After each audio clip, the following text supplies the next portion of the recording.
வணக்கம். அவையோருக்கு என் அடுத்த வணக்கம். என் பெயர் மோதினத்து நம்பி. நான் 7ஆம் வகுப்பில் படிக்கின்றேன். உரிமைகள் மறுக்கப்பட்டு, உடைமைகள் நொறுக்கப்பட்டு, பலங்கள் கொள்ளையடிக்கப்பட்டு, வாழ்க்கையில் மிச்சம் இன்றி ஏதும் இல்லாத போது பலர் தீர போராடி பெற்ற சுதந்திரம் 79வது சுதந்திர தின நல்வாழ்த்துக்கள்.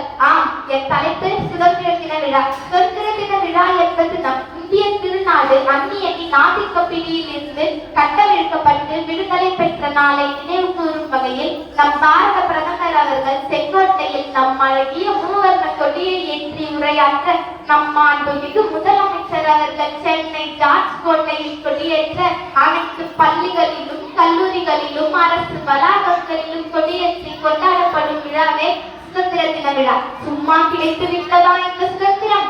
எத்தனை கசையடிகள், எத்தனை போராட்டங்கள், எத்தனை உயிர் தியாகங்கள், அத்தனைக்கும் முற்றுப்புள்ளி வைத்து 1947ஆம் ஆண்டு ஆகஸ்ட் மாதம் 15ஆம் நாள் சுதந்திரம் என்ற காற்றை மலர செய்து சென்றனர். நம் இந்திய திருநாட்டில் சுதந்திரம் என்ற காற்றை சுவாசித்த காந்தியடிகள், வல்லபாய் பட்டேல், கொடிகாத்த குமரன், கப்பலோட்டிய தமிழன், ஜான்சி ராணி, கட்டபொம்மன், காமராசர் என பலர் பாடுபட்டனர். இவ்வாறு பாடுபட்டு கல்வி, பேச்சு, எழுத்து, பெண்ணுரிமை என பல்வேறு சுதந்திரங்கள் கிடைத்தாலும் இன்று அத்தனை சுதந்திரங்களும் ஒரு சில இடங்களில் கேள்விக்குரியே.